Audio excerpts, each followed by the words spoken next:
Put God first.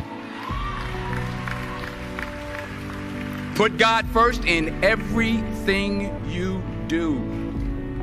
Everything that you think you see in me, everything that I've accomplished, everything that you think I have, and I have a few things, everything that I have is by the grace of God.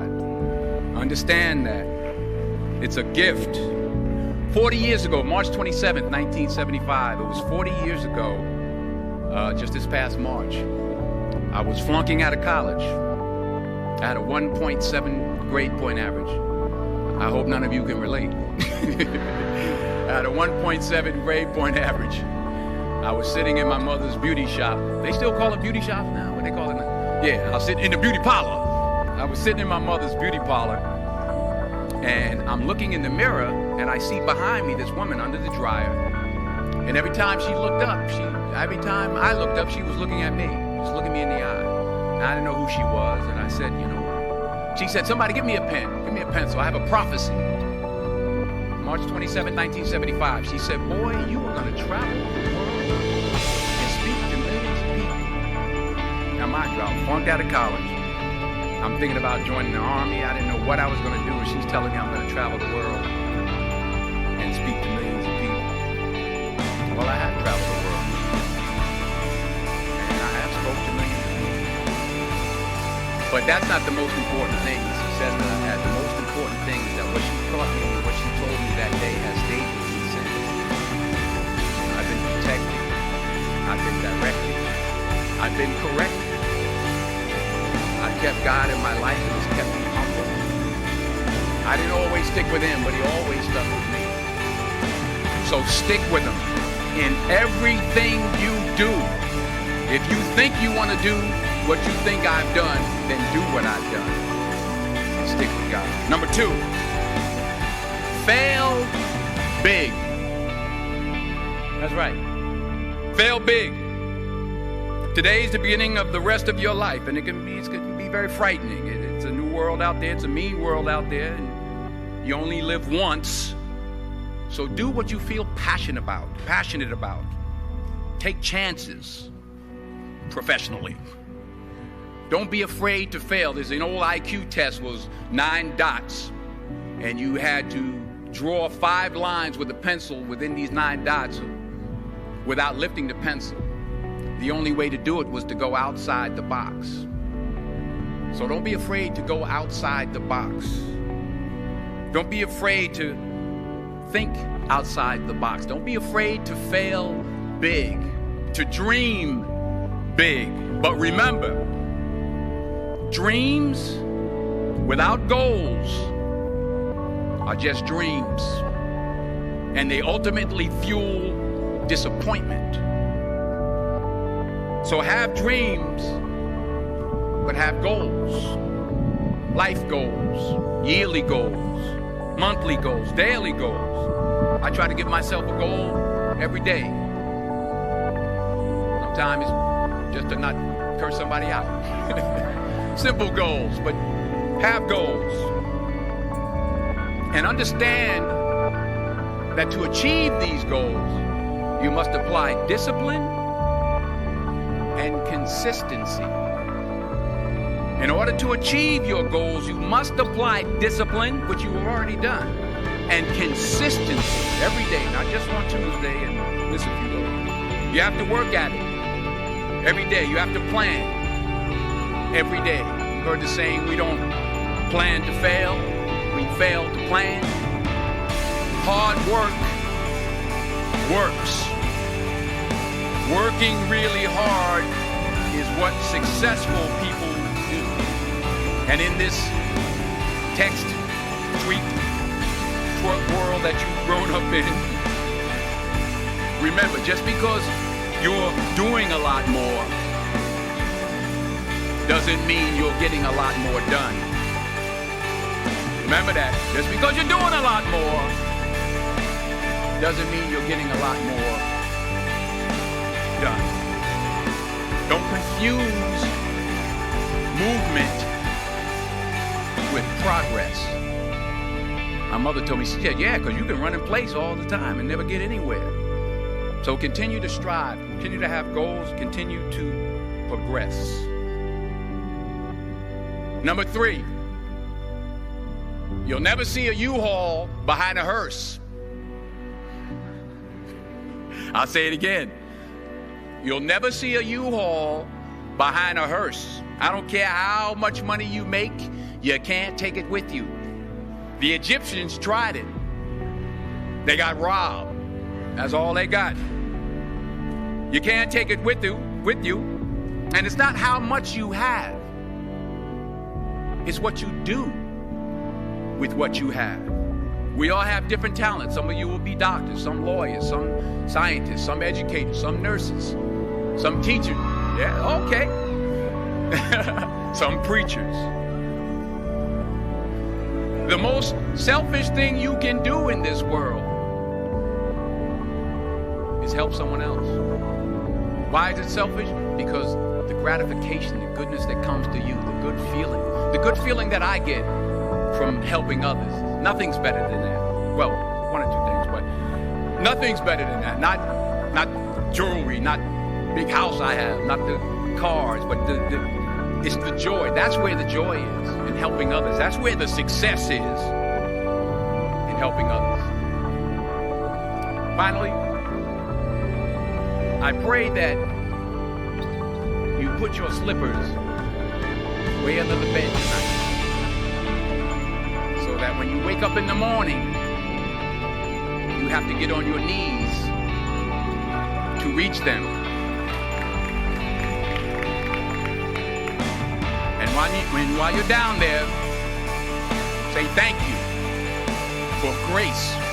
Thank you for mercy. Thank you for understanding. Thank you for wisdom. Thank you for parents.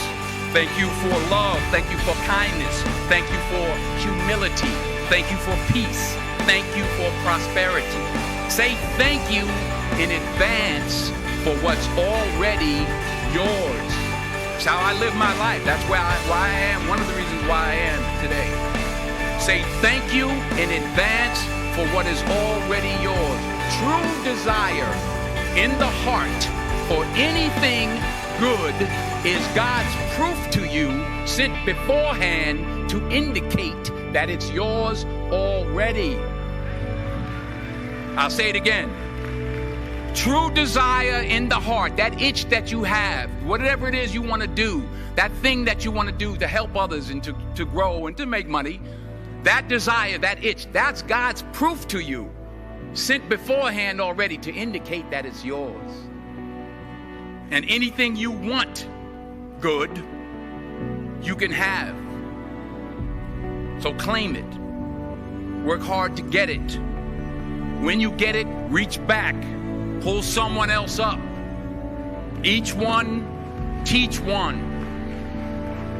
Don't just aspire to make a living.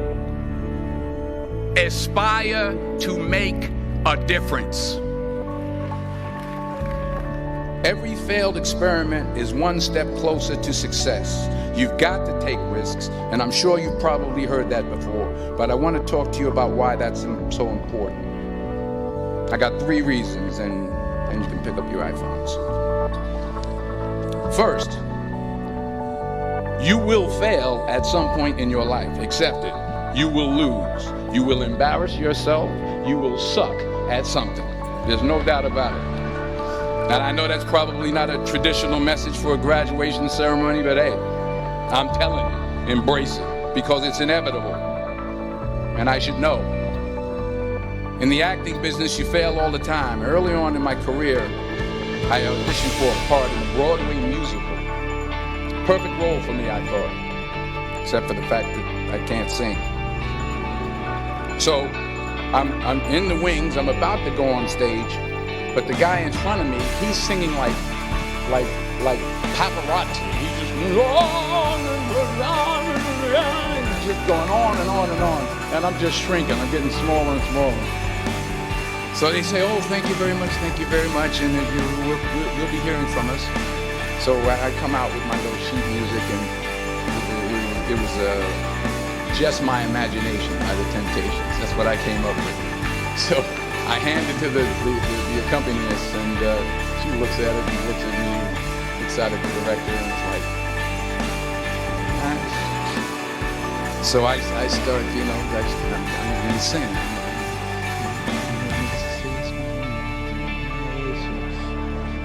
Once again, and they're coming away with me. And they're not saying anything, so I'm thinking I'm getting better. So I just start getting into it.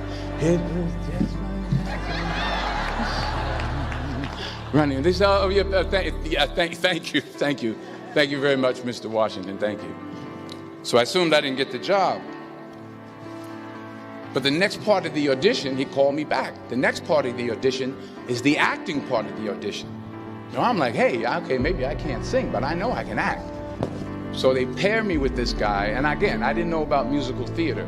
And musical theater is big, so they can reach everyone all the way in the back of the stadium. And I'm more from a realistic, naturalistic kind of acting where you actually talk to the person next to you.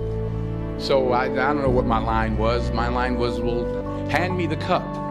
And his line was, well, I will hand you the cup, my dear. The cup will be there to be handed to you. I said, oh, okay. Well, should I give you the cup back? Oh, yes, you should give it back to me because that is my cup and it should be given back to me. I didn't get the job. But here's the thing. I didn't quit. I didn't fall back. I walked out of there to prepare for the next audition, and the next audition, and the next audition. I prayed. I prayed. And I prayed. But I continued to fail, and fail, and fail. But it didn't matter, because you know what? There's an old saying. You hang around the barbershop long enough, sooner or later you're going to get a haircut. So you will catch a break, and I did catch a break. Last year, I did a play called Fences on Broadway. So someone talked about it. Won the Tony Award. And I didn't have to sing, by the way. But here's the kicker. It was at the Court Theater. It was at the same theater that I failed that first audition 30 years prior.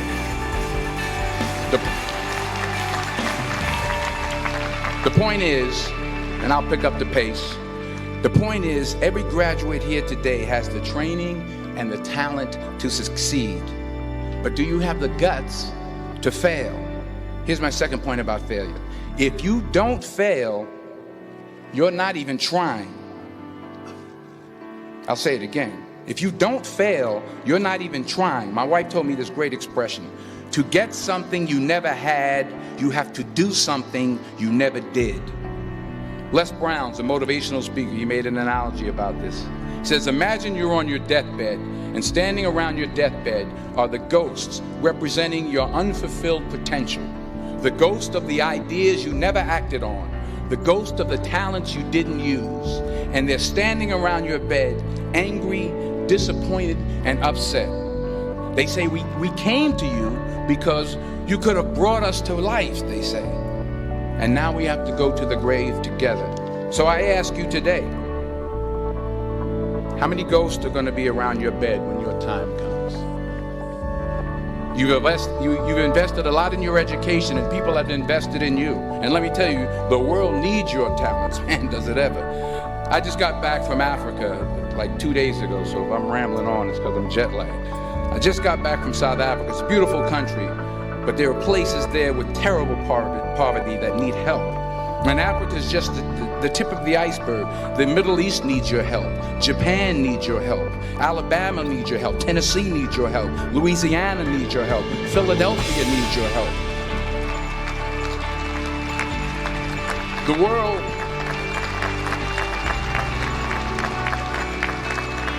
The world needs a lot, and we need it from you. We really do. We need it from you young people. I mean, I'm not speaking for the rest of us up here, but I know I'm getting a little grayer.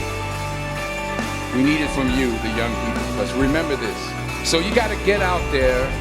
You got to give it everything you got, whether it's your time, your talent, your prayers, or your treasures. Because remember this, you will never see a U-Haul behind a hearse.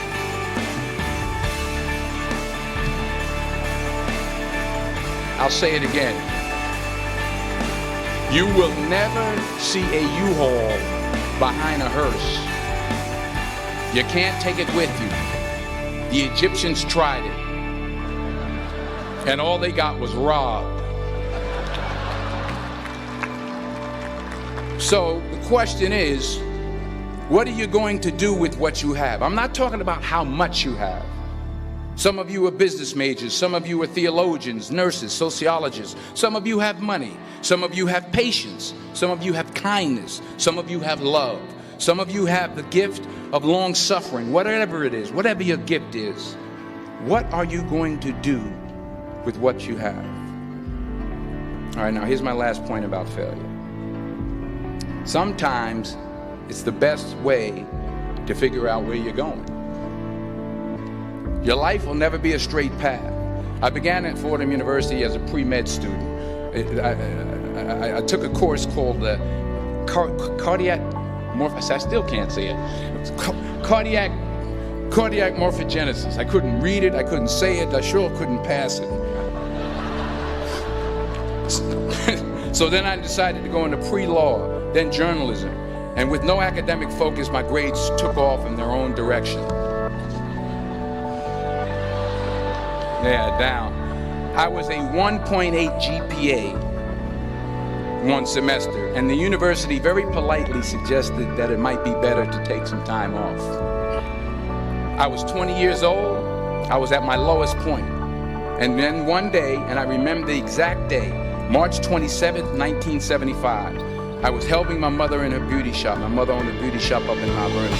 And there was this older woman who was considered one of the elders in the town. And I didn't know her personally, but I was looking in the mirror, and every time I looked at the mirror, I could see her behind me, and she was staring at me. She just kept looking at me. Every time I looked at her, she kept giving me these strange looks.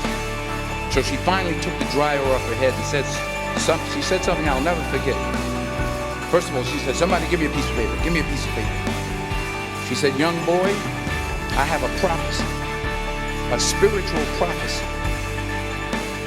She said, "You are going to travel the world and speak to millions of people." Now mind you, I'm 20 years old, I'm flunked out of school. In fact, like a wise ass, I'm thinking to myself, maybe she's got something in the crystal ball about me getting back into school next fall. But maybe she was on to something, because later that summer, while working as a counselor at the YMCA camp in Connecticut, we put on a talent show for the campers. And after the show, another counselor came up to me and asked, "Have you ever thought about acting? You're good at that." So when I got back to Fordham that fall, I got in and I changed my major once again for the last time. And in the years that followed, just as that woman prophesied, I have traveled the world and I have spoken to millions of people through my movies. Millions who up till this day couldn't see me, who up till this day I couldn't see while I was talking to them, and they couldn't see me. They could only see the movie. They couldn't see the real me. But I see you today, and I'm encouraged by what I see. And I'm strengthened by what I see. And I love what I see.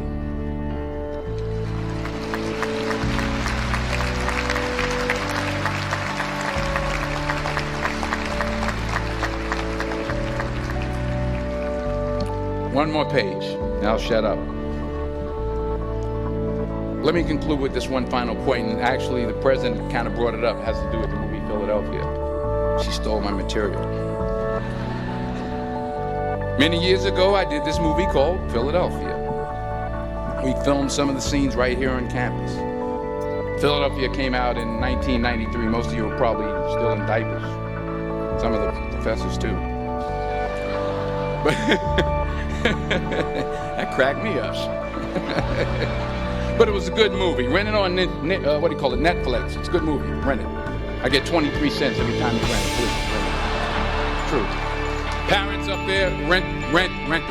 Netflix, please. Tell your friends too. It's about a man played by Tom Hanks who's fired from his law firm because he has AIDS. He wants to sue the firm, but no one's willing to represent him until a homophobic ambulance chaser lawyer played by yours truly takes on the case. In a way, if you watch the movie, you'll see everything I'm talking about today.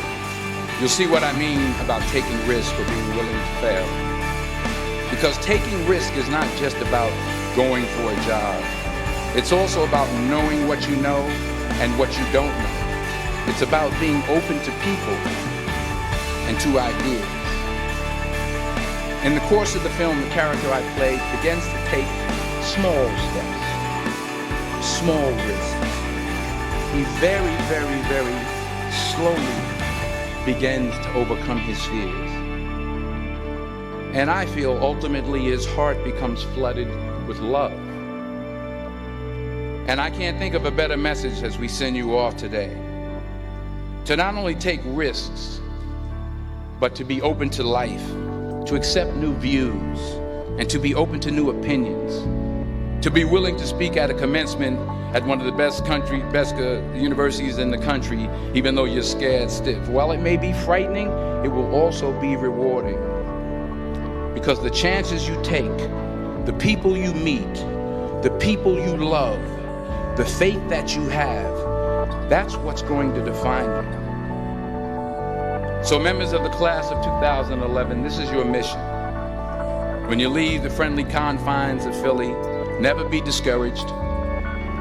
Never hold back. Give everything you got.